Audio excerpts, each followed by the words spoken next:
성경 속에서 욥에게 주어진 고통은 상상치 못할 복합적인 고통이었습니다. 일단은 아주 영적인 고통이었고요. 하나님과 관련된 고통이었습니다. 내가 하나님을 이렇게 잘 믿고 잘 섬겼는데 하나님 나에게 어떻게 이룰 수 있습니까? 하나님 내 재산에 어떻게 이룰 수 있고 내 자녀들에게 어떻게 이룰 수 있습니까? 일종의 배신감 같은 것들이 욥의 많은 기도에 들어 있습니다. 그리고 자신이 섬기는 하나님 앞에 리젝트, 거절당한 것 같은 거부감도 들어 있습니다. 내가 하나님을 이렇게 많이 섬겼는데 하나님 내가 정작 힘들 때 왜 내 옆에 계시지 않죠? 하나님이 내 옆에 계시지 않은 부재감을 포함하는 분노가 포함되어 있습니다. 누구든 그렇지 않겠습니까? 욥처럼 갑자기 재산이 모든 도적들에게 빼앗기고 도적들이 재산을 약탈하는 과정에서 자녀들을 전부 다 죽이게 되고 그리고 자신은 온몸에 피부병이 걸려서 진물이 흘러 기와 조각으로 벅벅 긁고 있는데 옆에 아내가 하는 말이 이럴 바에는 하나님 저주하고 죽으라고 하면 여러분들은 어떠시겠습니까? 저는 충분히 욥이 느낀 하나님에 대한 배신감, 또 거절감, 하나님의 부재에 대한 분노를 여러분들이나 저나 이해하리라고 생각합니다. 우리가 이 중에 아무리 힘들어도 욥만큼은 아니라고 제가 생각됩니다. 이 세상 어떤 사람도 욥과 같은 상황에서 제정신을 가지고 인생을 살아가기는 불가능합니다. 그런데 문제는 말입니다. 여기서 우리가 궁금해야 될 의문점은 그는 어떻게 이 어려운 상황들과 고통의 상황이 계속 진행될 수밖에 없는 처절한 절망 가운데 이것을 위대함으로 승화시켰을까요? 그것은 그 고통의 멍에를 통하여 위대함으로 이어지는 하나님 앞에 깊은 깨달음을 그 시기에 느꼈기 때문입니다. 첫 번째, 욥이 가지고 있었던 이 고통과 멍에에서 위대함으로 승화시킨 이 비결과 깨달음은 고통을 통하여 여기까지 인도하시는 은혜의 하나님을 만나게 된다는 것입니다. 예전에 제가 책에서 읽은 이야기입니다. 탈무드에서 나온 이야기 같기도 하고요. 한 신하가 이런 얘기를 했습니다. 되게 지혜로운 신하였는데요. 왕이시여, 인생은 고통입니다. 아무리 누가 뭐라고 하더라도 인생은 고통 덩어리입니다. 누가 왕에게 와서 인생은 고통이 아니라고 다른 말을 한다면 그는 전하에게 약을 파는 것입니다. 그리고 그것은 언제든지 이 또한 이 고통도 지나갈 것입니다. 여러분들 어디서 들으신 적이 있으시죠? 저는 이 이야기를 읽으면서 이런 생각을 합니다. 기독교는 어떠한 종류의 약도 파는 종교가 아닙니다. 기독교는 굉장히 현실적이에요. 기독교는 모든 것을 드러냅니다. 욥의 고통을 가감하거나 또 욥의 고통에 대하여 미워하지 않았습니다. 베드로의 실수를 덮어주지 않았고 모세의 감정 컨트롤 못하는 것들을 인정하지 않았습니다. 믿음의 조상 아브라함이라고 할지라도 아내를 누이로 속이는 지저분하고 치졸한 일을 그대로 성경은 기록하였습니다. 그렇습니다. 성경과 기독교는 굉장히 실제적입니다. 특별히 성경은 당신이 아무리 선하고 옳고 바를지라도 때로는 오랜 기간 동안 고통 가운데 그 시간이 지속될 수 있다고 말합니다. 참 잔인한 말이죠. 근데 성경은 여기서 그냥 끝나는 것이 아니라 우리에게 위로를 줍니다. 그 고통은 목적이 있고 의미가 있고 그 고통이 지나면 깨닫게 될 것이다. 이 흑암의 고통의 시간보다 더 하나님의 은혜를 잘 발견할 수 있는 시간은 없다는 것을 나중에 깨달을 것이다. 성경은 이야기합니다. 이 고통과 흑암의 시간은 하나님의 은혜를 가장 깊게 깨달을 수 있는 절호의 찬스고 기회이다라고 우리에게 이야기합니다. 여러분 욥기를 한번 통독하신 분들이 계시나요? 욥기는 몇 장으로 구성된 책이 아닙니다. 욥기는 성경에 기록된 지혜 문학 중에 가장 양이 많은 부분 중에 하나입니다. 시편을 제외하고서 가장 어렵고 힘든 철학적이고 논리적인 내용이 다 들어있습니다. 그래서 제 주변에 욥기를 통독하신 분들을 거의 본 적이 없습니다. 대부분은 욥기 처음 부분에 사탄과 하나님의 대화, 욥이 벌받는 것, 그 다음 마지막에 축복받는 것 외에는 욥기에 들어있는 90% 이상의 욥과 세 친구들의 논쟁을 아무도 읽지 않습니다. 거의 읽지 않아요. 욥이 하나님께 얼마나 원망하고 기도했는지 그 내용들을 보지 않습니다.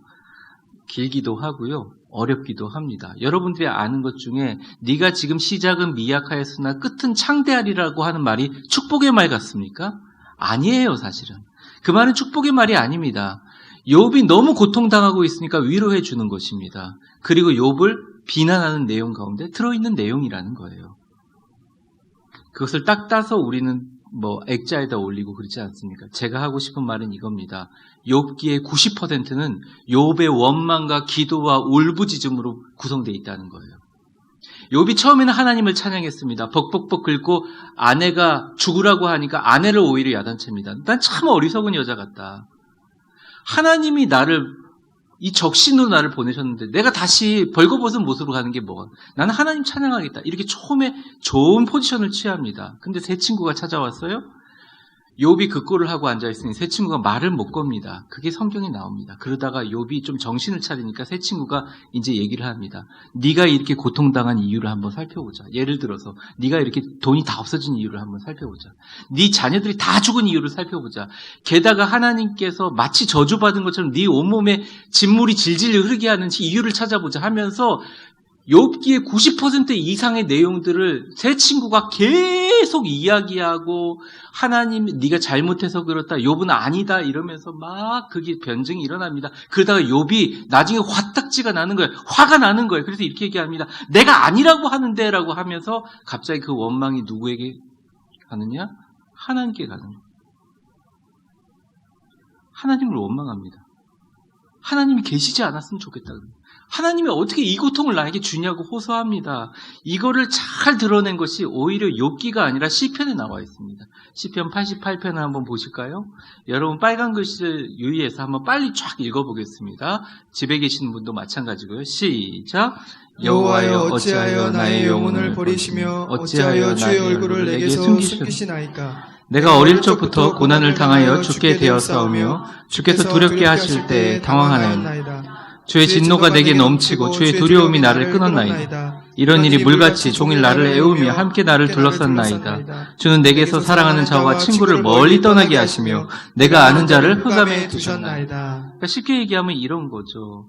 이 기도를 쓴 사람들은 해만이라는 사람인데요. 위대한 찬양 작곡가입니다. 근데 이 시편 88편은 끝까지 하나님을 원망하다 끝나요. 하나님 내가 죽었으면 좋겠습니까? 하나님 정말 내가 죽어가지고 유령이 되면 하나님을 섬기겠습니까? 이렇게까지 얘기하는 시편이에요. 그래서 시편 88편은 아무도 설교를 하지 않아요. 거의 다 설교하지 않습니다. 시편 88편 내용은 욥의 내용들을 그냥 나와지는 거예요. 여러분들이 90%를 읽을 것이 없이 여길 보면 다 나옵니다. 내 영혼을 어떻게 버리십니까? 어찌하여 하나님 힘들 때 얼굴을 나한테 돌리십니까? 내가 고난당하여 어릴 적부터 죽게 됐는데 이제는 진짜 죽을 것 같습니다. 두려워서 당황하고 제가 정말 심리적으로 정신적으로 어렵습니다. 주님의 진노 때문에 내가 두려움이 넘칩니다. 물같이 나를 둘러싸고 있습니다. 그런데 내가 돈 잃고 자녀 잃고 재산 잃고 몸까지 다치니 친구들 다 떠났습니다. 사랑하는 자들이 다 떠났습니다. 주님, 나를 왜 이렇게 흑암에 두십니까? 라는 기도입니다. 그 기도는 이 본문의 원문을 읽어보면 굉장히 하나님을 비꼬는 기도입니다. 하나님께 예의 바르지 못한 기도예요. 하나님께 예의 차리지 않는 기도예요. 하나님을 어떻게 보면 모욕까지는 아니지만 하나님을 조롱하는 기도입니다. 그런데 이 기도에 대해서 옥스퍼드 캠브리지의 데리 키드너라는 학자, 영국 학자가 이렇게 해석을 합니다. 저는 이 해석을 여러분들이 화면을 보고 꼭 읽어주셨으면 좋겠습니다. 같이 한번 읽어보겠습니다. 시작. 성경 속에 이런 기도가 존재한다는 것은 하나님의 헤아리심에 대한 증거이다. 인간이 절망 속에서 어떤 말을 하는지 하나님은 이해하신다.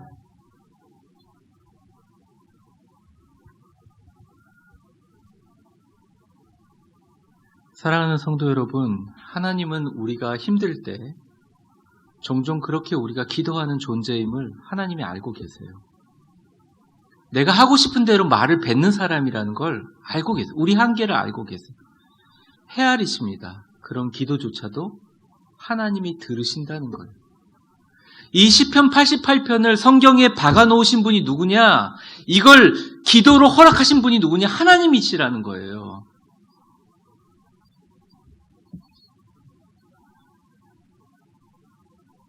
하나님이 허락하셨다는 거예요. 하나님이 얼마나 우리가 화가 나고 고통스러우면 우리가 아무 말도 할 수 있고 하나님 앞에 저주하는 말도 할 수 있고 우리의 고통이 이렇게 된다는 걸 하나님이 이해하시고 헤아리신다는 거예요.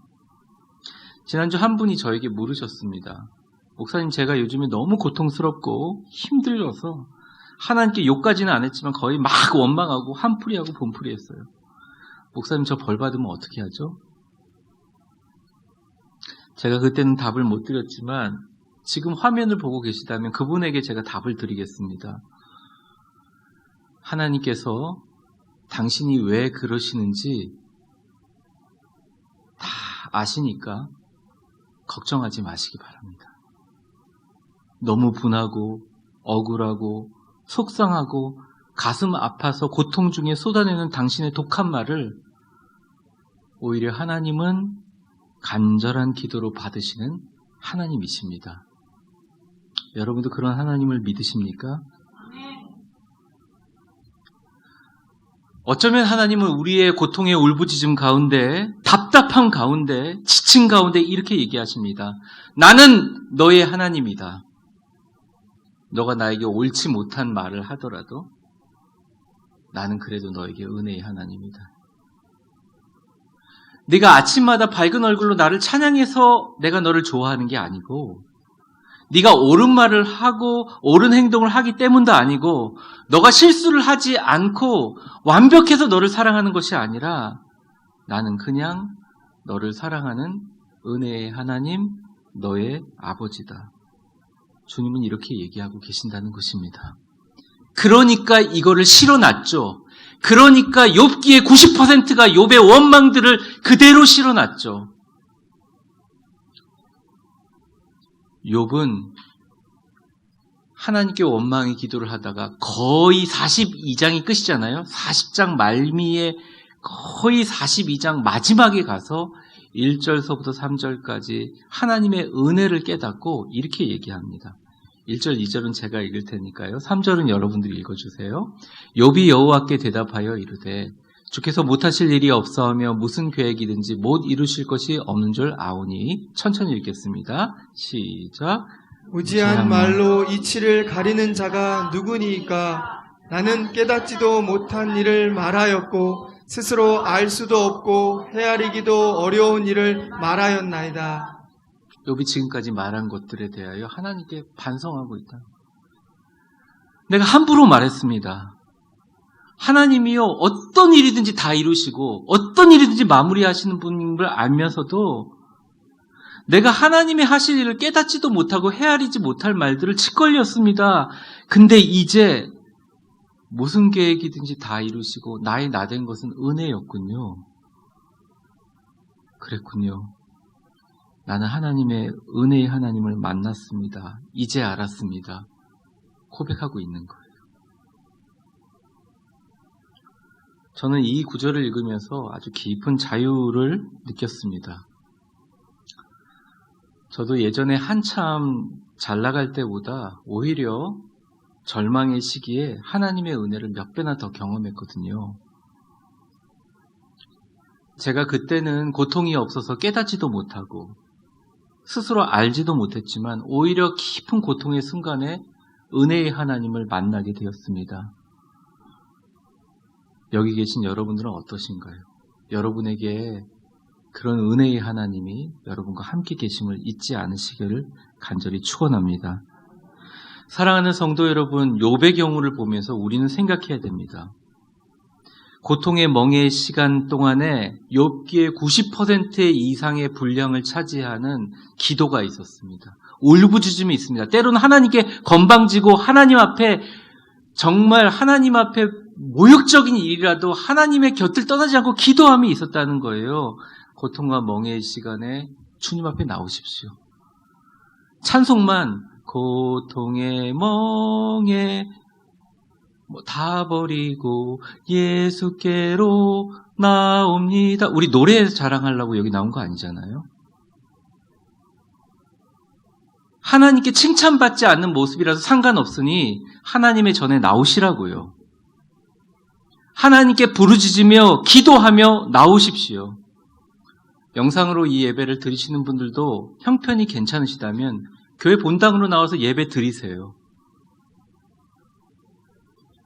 그렇다면 오히려 여러분이 있는 고통 가운데 욥이 깨달은 은혜, 여기까지 깨닫게 하시고 우리에게 은혜 주신 하나님을 고통 가운데 울부짖으면서 만나게 될 것입니다. 지금까지 인도해 주시는 은혜의 하나님이 내 마음에 탁 와닿는 순간 여러분의 고통이 변하여 위대함의 자양분이 됨을 기억해야 됩니다. 그것이 바로 성숙한 크리스찬이죠. 두 번째 깨달음입니다. 욥은 고난이야말로 하나님을 섬기는 가장 위대한 사람을 만드는 유일한 길이라고 깨달았습니다.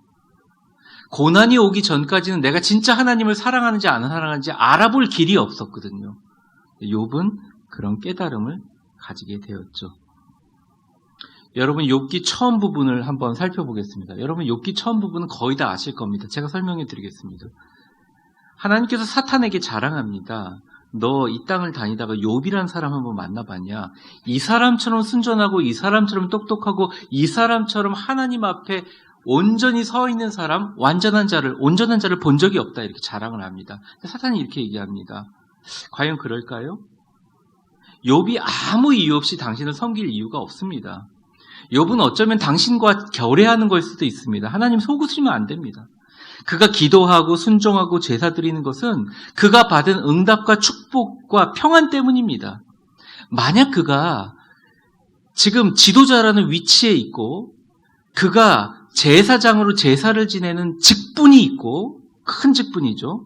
그리고 그가 부자라는 어떤 경제적인 신분이 있었기 때문에 그가 당신을 사랑하고 존경하는 것이지. 한번 생각해 보십시오. 그는 당신이기에 당신을 사랑하는 게 아니라 그저 당신을 사랑한다는 것을 이용해서 자기 자신을 사랑하는 것뿐입니다. 하나님 제 말이 믿겨지지 않으세요? 사탄이 얘기합니다. 욥이 가지고 있는 거 다 뺏어 보세요. 외적인 고통과 내적인 절망 줘보십시오. 그는 당신을 저주할 것입니다. 그는 당신을 원망할 것입니다. 좀 못 버티고 계속 불평을 쏟아놓을 것입니다. 그는 그 자신을 사랑할 뿐입니다. 라고 참소했어요. 근데 하나님이 이 싸움은 반드시 이길 내기임을 알면서도 사단이 하는 일을 허락하고 욥은 그때부터 엄청난 고통 속으로 들어가게 됩니다. 근데 제가 이 이야기를 읽으면서 제 자신에게 솔직히 물어봤습니다. 여러분에게도 같은 질문 한번 해보시면 좋겠습니다. 나는 교회 나오면서 아무 조건 없이 하나님을 섬기는가? 정말 나는 아무 조건 없이 하나님을 섬기고 있는가? 나는 하나님이기에 하나님을 사랑하고 있는가? 아니면 어쩌면 나는 하나님과 거래하고 있지는 않는가요?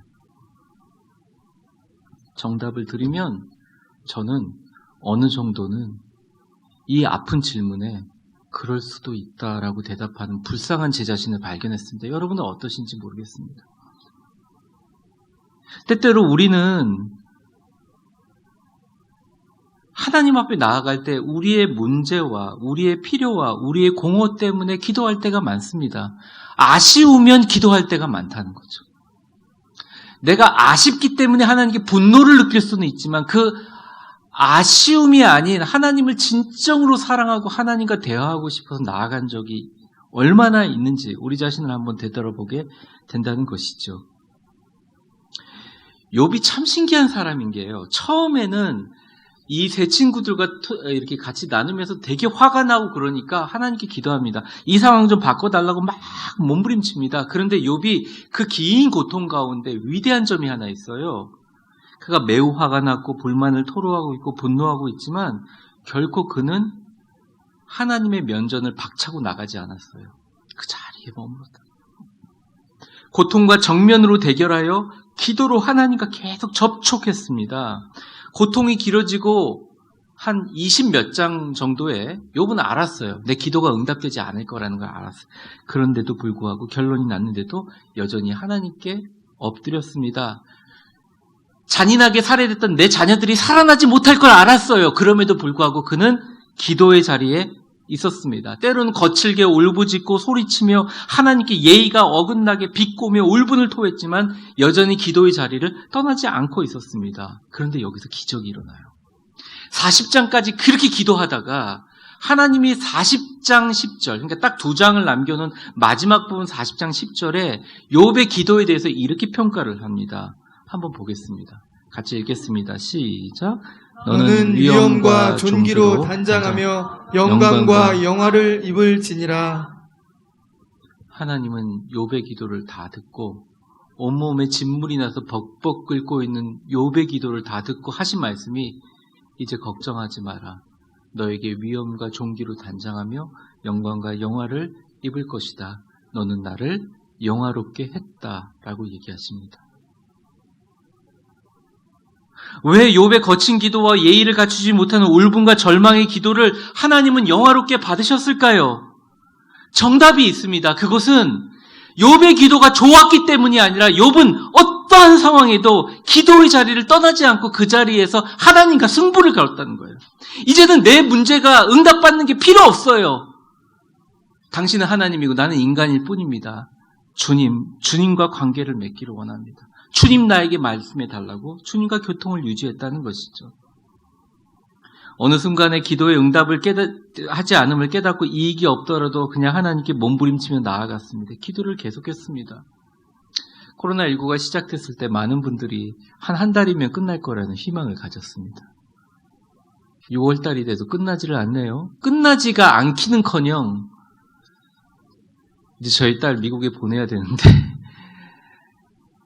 이번 주에 보내야 되는데 정말 미국이라는 최강대국들이 무너지는 걸 보면서 어안이 벙벙하고 이제는 우리나라가 이제 세계 최고의 방역국가가 되었구나 하는데 이런 일들이 일어납니다. 여러분 그래도 기도의 자리에서 떠나지 마세요. 그럼 하나님이 이 고통을 욥처럼 위대함으로 바꿔주십니다. 사탄이 우리를 참수합니다. 너 이기적인 놈이야. 너 거래적인 놈이야. 니네는 언제든지 네 이기에 따라 하나님을 욕할 수 있어. 맞습니다. 맞아요. 우리는 그런 사람. 하나님께 정죄받아야 마땅할 사람이에요. 누가 우리를 위해서 죽으셨어요?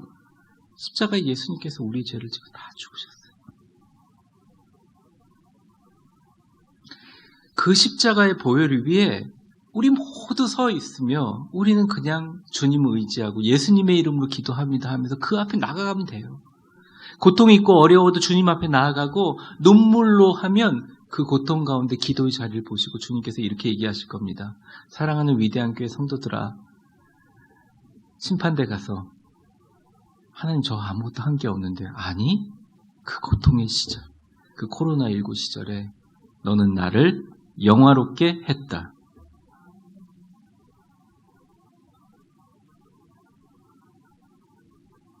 힘들고 어려울 때 주의 전에 나와 기도하는 계속적인 기도는 우리를 자기 중심적인 존재나 거래적인 존재가 아니라 상황에 따라 늘상 바뀌는 변동하는 존재가 아니라 흔들리지 않고 인내와 견고한 위대한 사람으로 만들어주게 됩니다. 여러분 기도문인데요. 제가 쓴 기도문인데요. 여러분 파란 글씨 같이 한번 저랑 같이 읽겠습니다. 시작. 주님 제 기도를 들어주지 않아도 괜찮습니다. 그냥 하나님의 뜻이 나를 통해 이루어지게 해주십시오. 만일 이 고통이 해결해 주지 않아도 당신은 여전히 나의 하나님이십니다. 그 다음서부터는 제가 읽겠습니다. 화면 안 보여주셔도 돼요. 나를 절망의 고통 속에 머무르게 하신다고 해도 나 정 목사는 여전히 기도하고 예배하고 해야 될 일들을 당신에게 할 것입니다. 여전히 나는 당신의 자녀이며 당신은 나의 위대한 하나님입니다. 그러니 어디 가지 마시고 내 곁에만 계시고 내가 기도할 때마다 주님 사랑의 주님 나를 만나 주십시오. 나의 모든 전 인생은 당신의 은혜입니다. 오히려 고통 가운데 있을 때 주님의 은혜가 더 넘치는 줄 믿습니다. 이제 당신이 나에게 어떤 존재인 줄 알겠습니다. 나는 비로소 이제 당신을 사랑한다고 이야기할 수 있습니다. 이게 바로 욥의 기도였어요. 만일 여러분이 욥처럼 긴 고통과 절망 속에서 이렇게 기도한다면 사탄이 정죄할 수 없는 위대한 하나님의 사람으로 여러분들 모두 빚어주실 줄 믿습니다. 욥은 이 감동에 대해서 말로 표현할 수가 없어서 5절에 딱 모아서 직역적으로 이렇게 표현했습니다. 같이 한번 읽어보겠습니다. 시작. 내가 주께 대하여 귀로 듣기만 하였사오나 이제는 눈으로 주를 배움나이다.